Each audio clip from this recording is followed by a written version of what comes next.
Pada kesempatan kali ini, materi yang akan disampaikan adalah konsep dasar sistem informasi.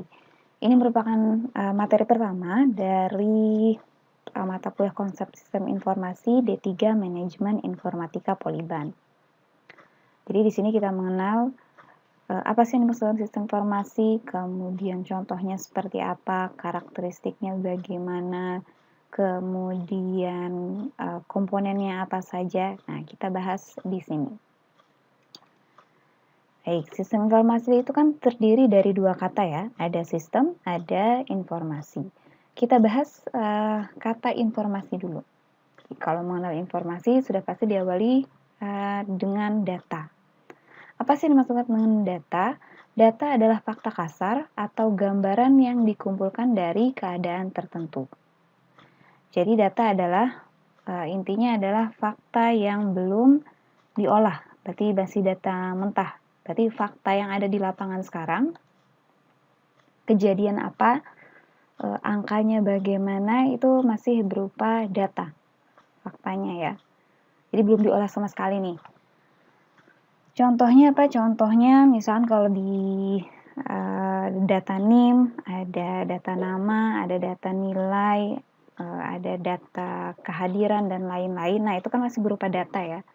Yang biasa kalau misalkan kalian absen, nah, itu juga masih berupa data, karena belum diolah absensi kalian. Data diolah melalui suatu metode untuk menghasilkan informasi, sehingga menjadi lebih bermanfaat. Oke, kemudian dari data itu kan diolah ya, sehingga menjadi informasi. Apa sih yang dimaksudkan informasi? Informasi itu adalah data yang diolah menjadi bentuk yang lebih berarti bagi yang menerimanya.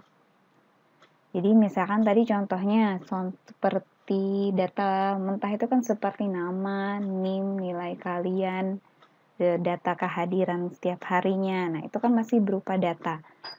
Faktanya masih mentah, belum diolah. Tapi kalau sudah masuk sistem informasi ke Simpadu misalkan, itu datanya kan sudah diolah. Jadi kalian dari Simpadu kan bisa banyak dapat informasi. Jadi contoh, mau dari kehadiran aja. Kehadiran, kita bisa lihat rekap kehadiran kalian. Jadi selama seminggu atau selama satu semester itu berapa banyak kehadirannya, kan kita bisa lihat informasinya dari Simpadu. Nilai IPK. Kalau nilai itu kan masih data mentah ya. Kemudian nilai itu kan data diinputkan ke Simpadu, kemudian diolah di Simpadu, disimpan, kemudian dihitung, kemudian dikonversi menjadi nilai A, B, C, dan seterusnya, sehingga menjadi informasi yang bermanfaat bagi kalian, yaitu berupa KHS. Nah, itu contohnya dari informasi. Kita lihat menurut para ahli, apa sih pengertiannya informasi?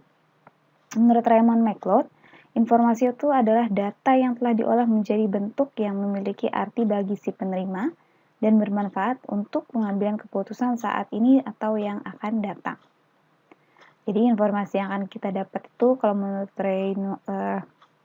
McLeod, itu bukan hanya data yang diolah ya, tapi bisa untuk pengambilan keputusan di waktu yang sekarang atau yang akan datang. Jadi misalnya gimana? Misalkan di Simpadu, kalian tahu kan tingkat kehadiran kalian seperti apa?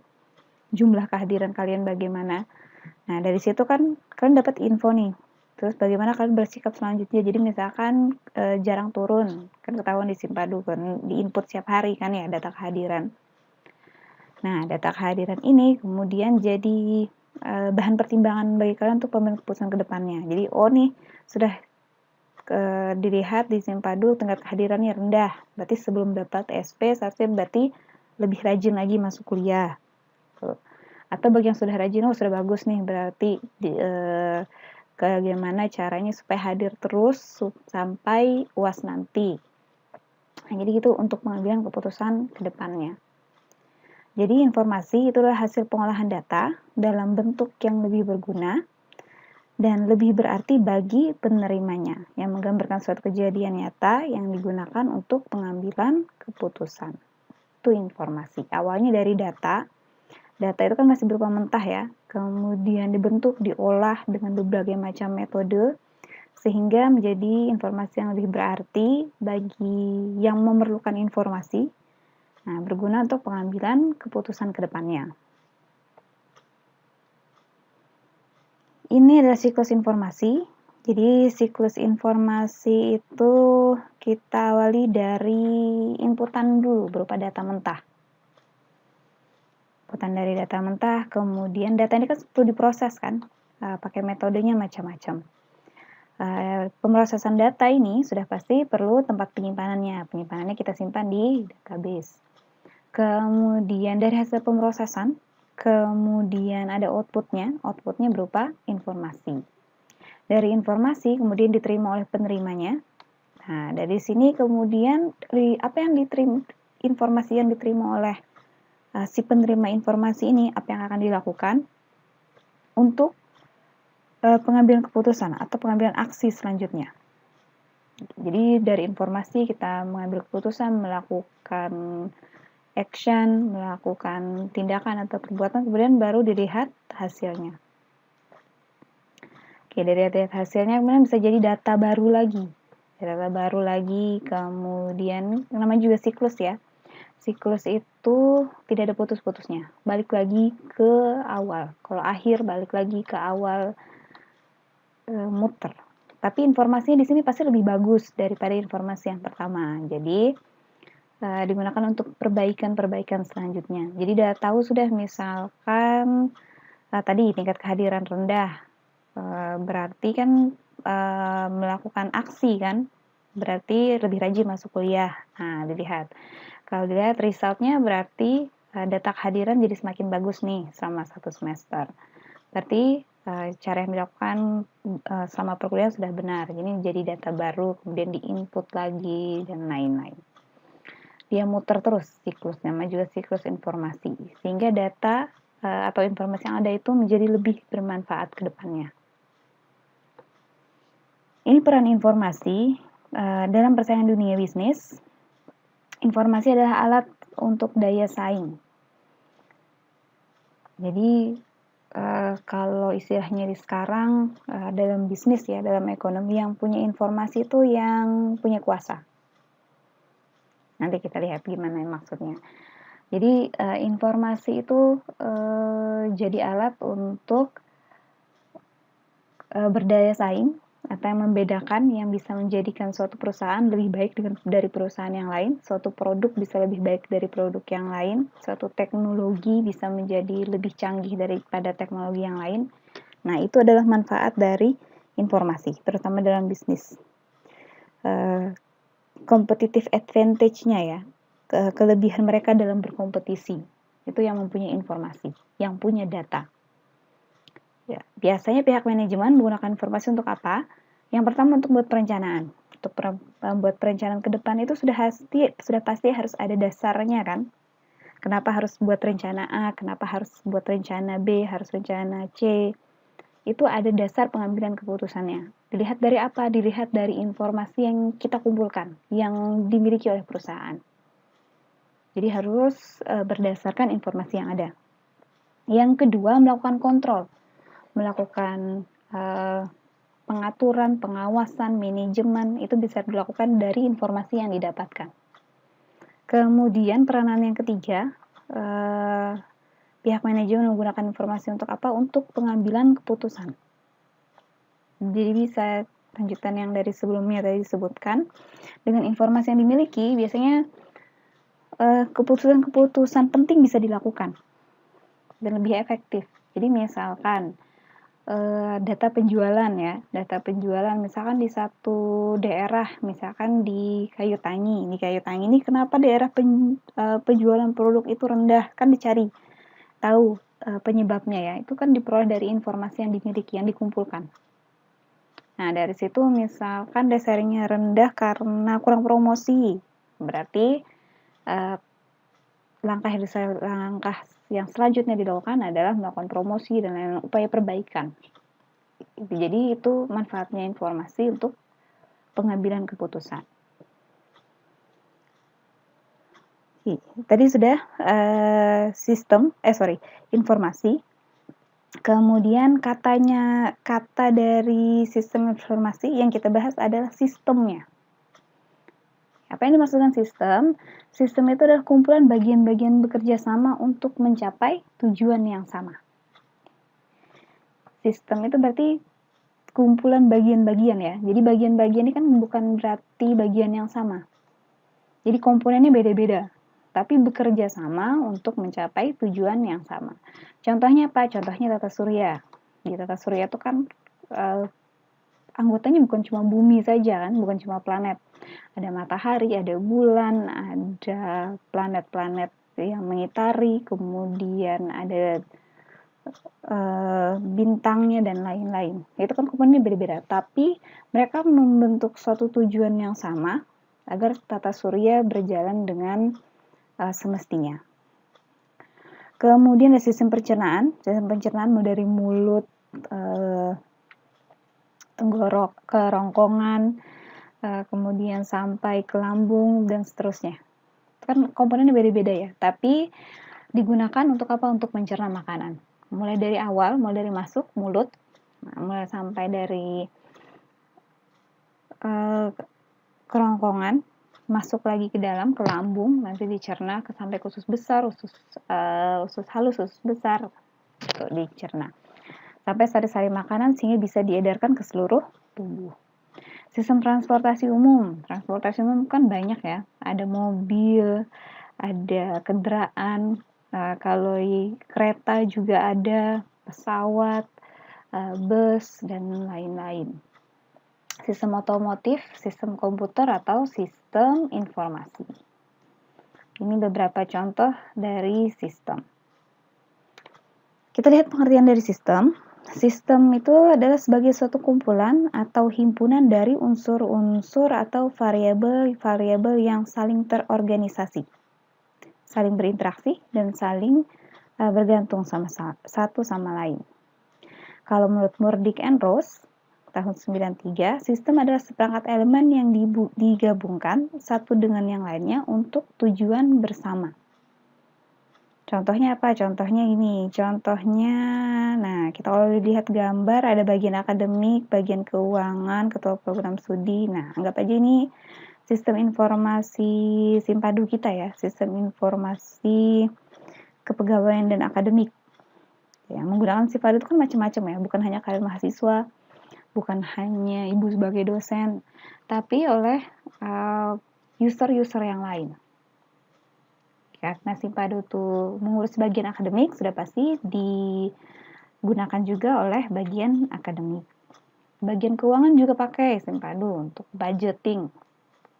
Kemudian ketua program studi juga perlu. Jadi untuk melihat data mahasiswa, untuk melihat tingkat kehadiran, tingkat nilai, dan lain-lain. Ini kan orangnya beda-beda ya, keperluannya pun beda-beda. Tetapi bisa datanya kan terkait satu sama lain kan.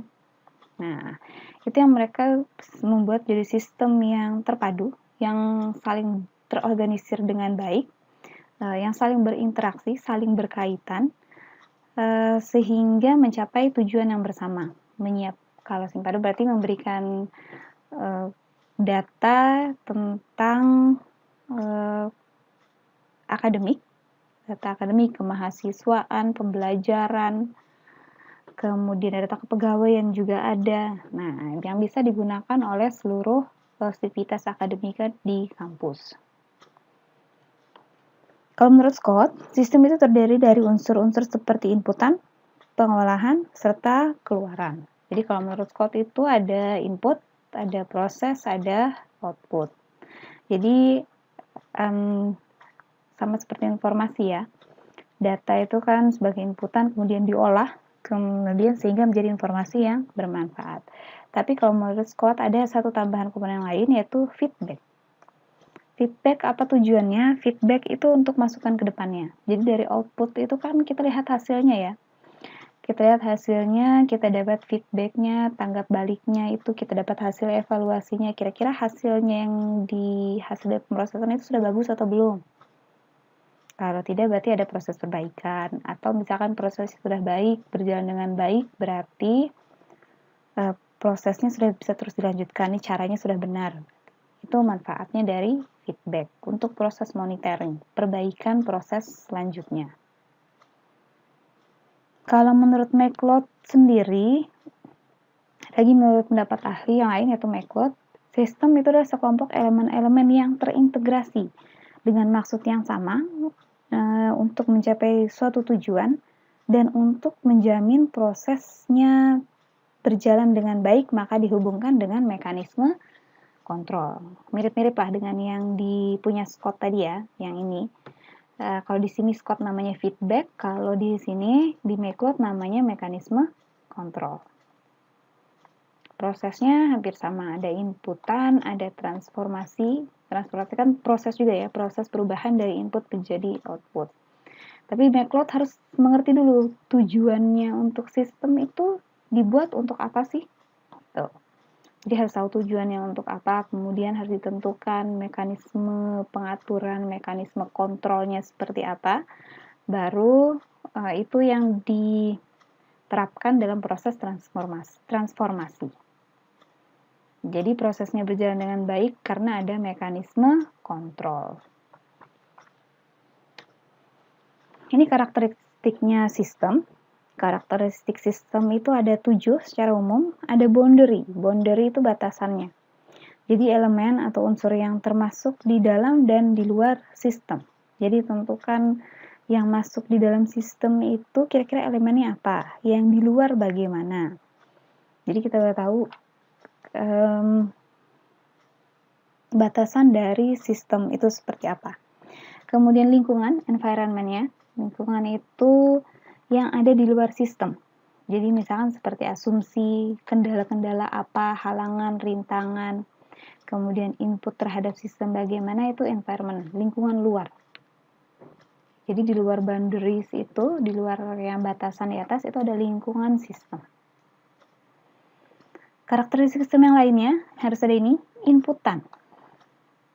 Inputannya berupa apa? Sumber dayanya banyak, resourcesnya. Resourcesnya bisa berupa data, bahan baku, peralatan, bisa energi, bisa manusia, bisa uang, dan lain-lain. Jadi banyak inputannya. Keluarannya juga harus ada sumber daya atau produk yang dihasilkan dari pemrosesan atau dari transformasi. Contohnya bisa berupa apa? Bisa informasi, bisa laporan, dokumen kalau dicetak, tampilan layar juga bisa. Itu kan outputan ya. Barang jadi, produk jadi yang bisa kita lihat, kita bisa pegang, kita gunakan. Nah, itu outputannya. Kemudian ada komponennya kalau sistem. Komponennya adalah kegiatan-kegiatan atau proses dalam sistem yang mentransformasikan atau yang mengubah input menjadi output. Ini komponennya. Kemudian ada penghubung, ada interface-nya juga.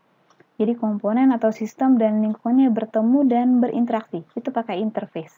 Jadi ada antar mukanya. Sama kalau kalian maksud Simpadu, itu kan ada antar mukanya kan. Bayangkan kalau Simpadu tidak ada antar mukanya. Kalian menyimpan data itu langsung ke database misalkan. Bagi yang tidak pernah melihat database, bagi yang tidak pernah belajar, bagi yang tidak pernah mengutak-atik pasti bingung. Kalau bagi orang informatika kan biasa aja ya, kalau database mau inputnya sudah tahu caranya gimana. Tapi bagi orang awam itu kan susah. Jadi harus perlu interface yang memudahkan pengguna dalam menggunakan sistem. Yang ketujuh yang komponen karakteristik dari sistem adalah storage. Ini penting juga.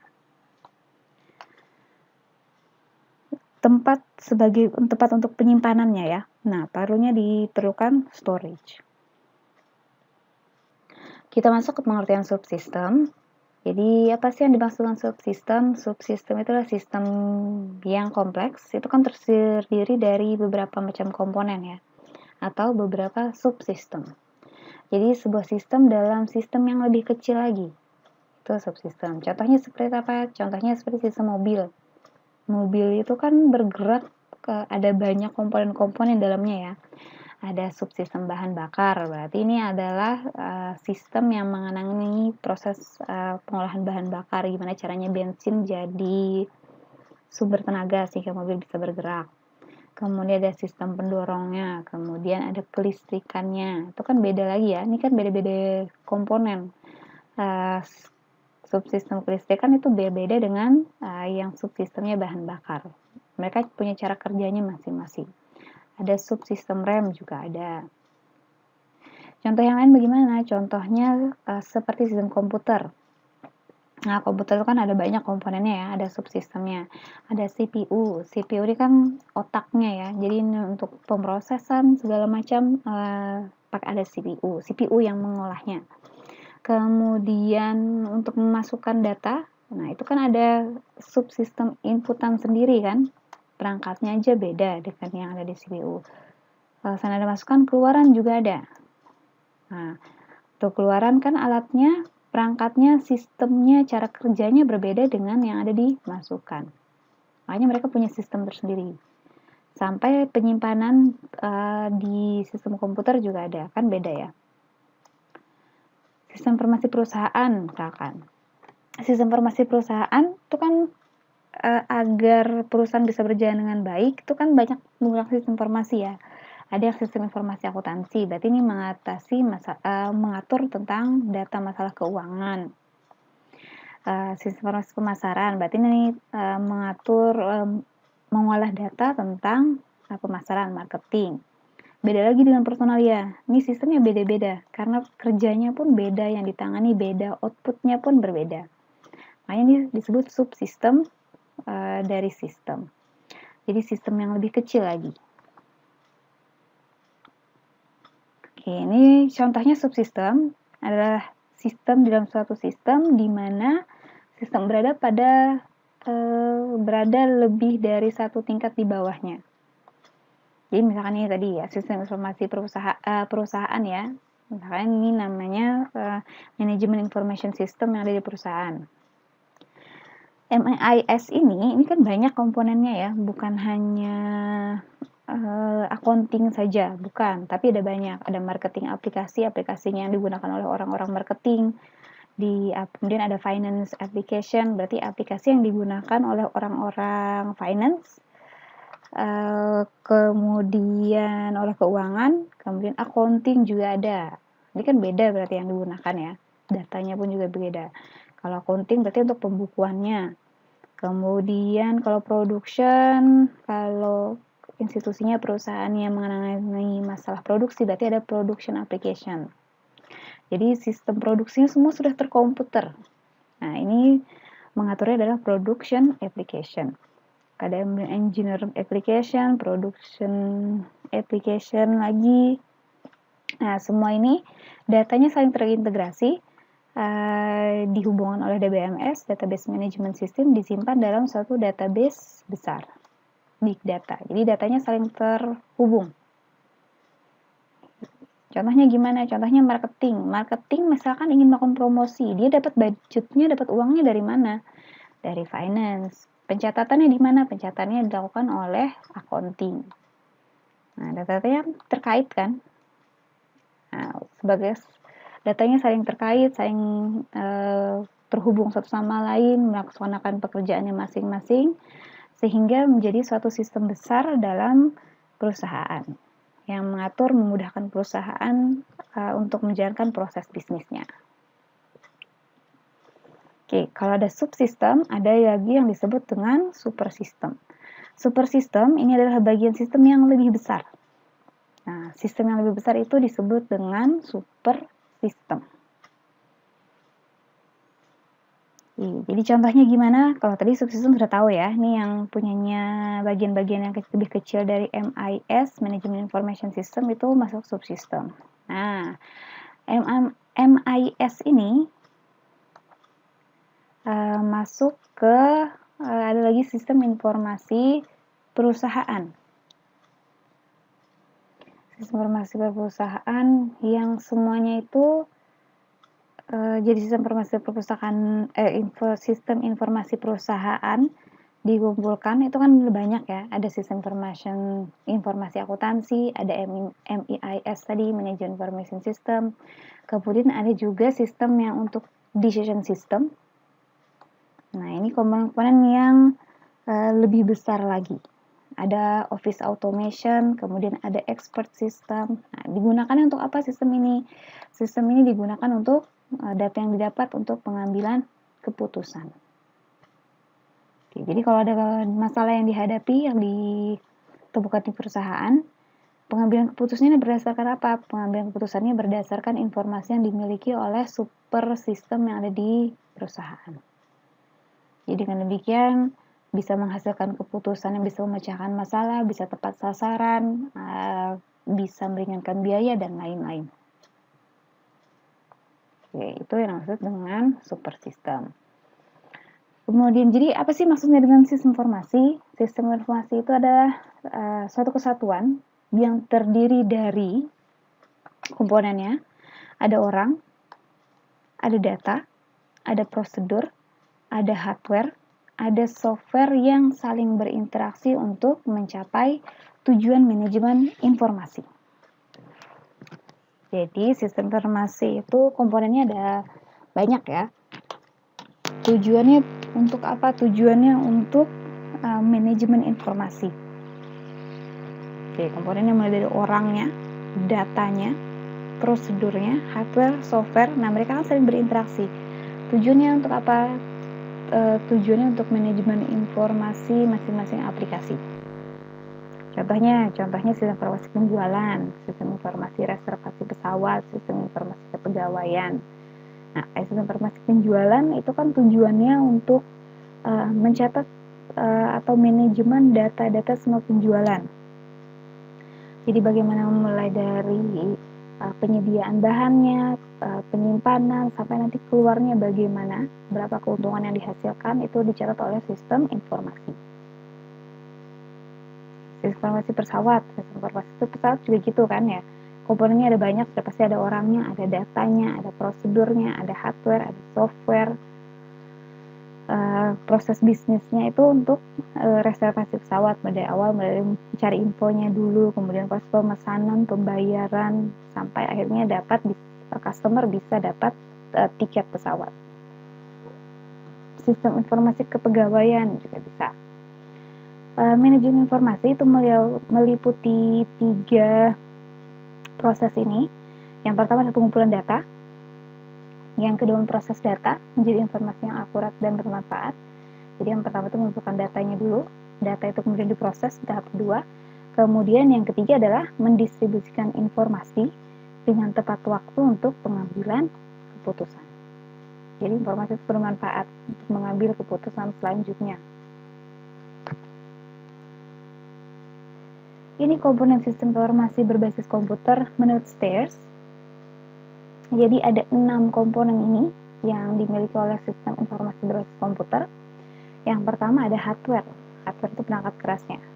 Hardware untuk apa? Hardware untuk melengkapi kegiatan memasukkan data, memproses sampai output keluaran data.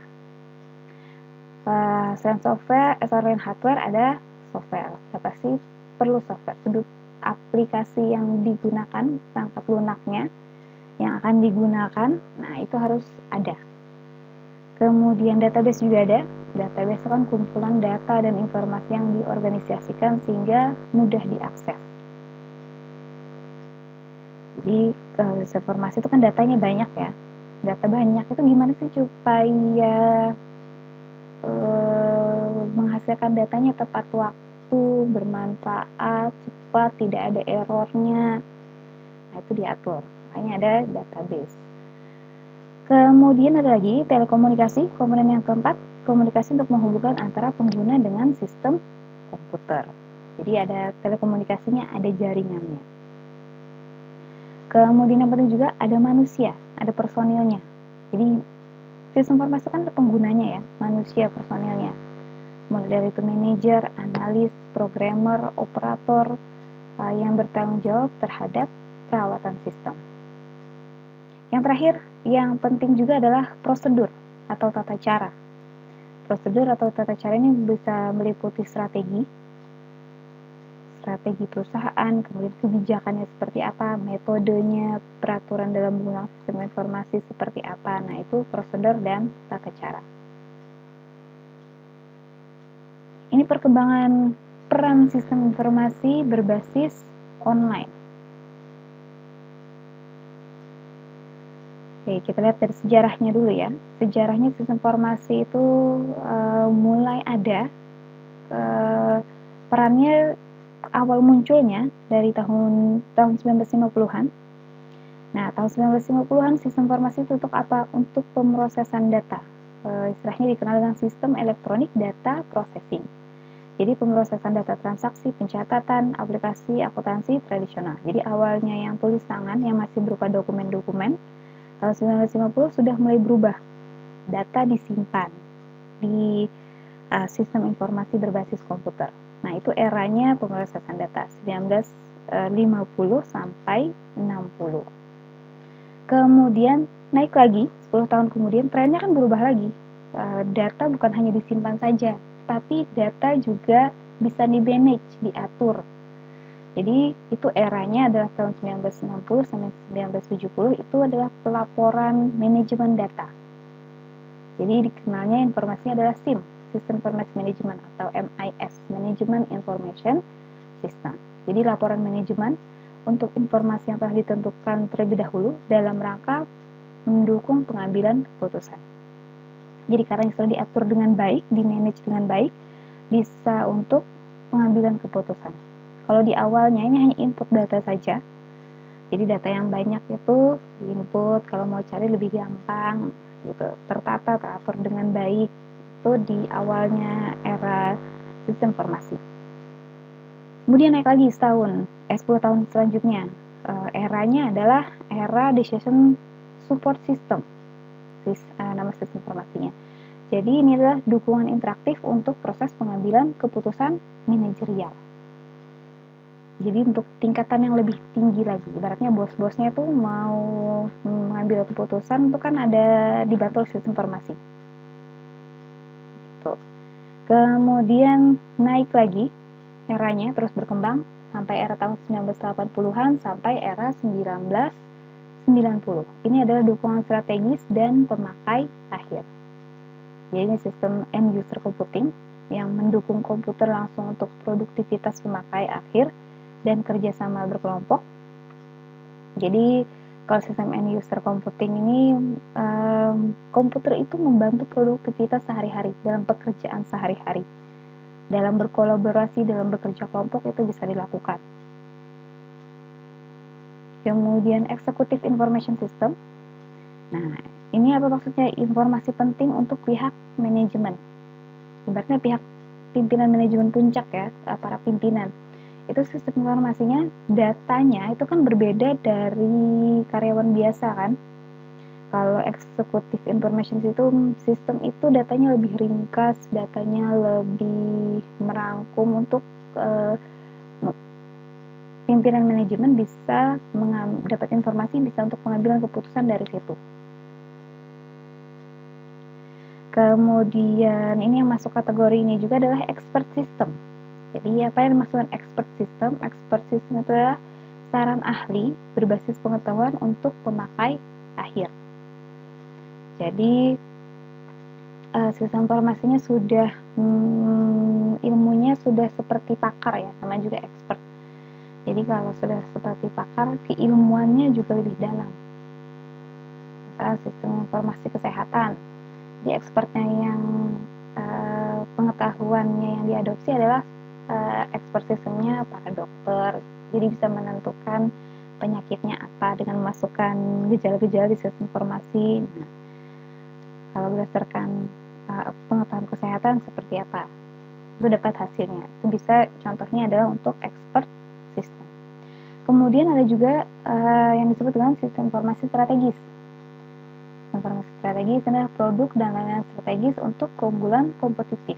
Kompetitif ini keunggulan mereka bersaing. Keunggulan mereka satu perusahaan dengan perusahaan yang lain itu bisa menggunakan sistem informasi strategis ini. Jadi strategi apa sih yang sebaiknya dilakukan untuk perkembangan selanjutnya supaya lebih unggul dari kompetitor atau tidak ketinggalan dari kompetitor, itu kan ada rencana strategisnya ya. Nah, bisa dibantu oleh sistem informasi strategis ini. Itu eranya 1980 sampai 90-an. Kemudian era-era terbaru sekarang, era-era 1990 sampai 2000, ini sampai sekarang juga sih, eranya e-business dan e-commerce. E-business dan e-commerce tuh pengertian berbeda ya. Ini karena semakin berkembang, karena adanya teknologi yang bernama internet. Jadi perusahaan yang dijalankan melalui web dan operasi e-business global serta e-commerce melalui internet, intranet, extranet, dan jaringan lainnya. Kalau sistem e-business itu adalah sistem informasi yang diadopsi oleh perusahaan. Jadi kalau perusahaan menggunakan sistem informasi semuanya berbasis elektronik, itu disebut dengan e-business. Elektronik bisnis. Jadi proses bisnis yang ada di perusahaan semuanya terkomputerisasi. Itu disebut e-business. Kalau e-commerce itu adalah electronic commerce atau penjualan secara elektronik. Jadi sistem ini hanya menangani proses penjualan saja.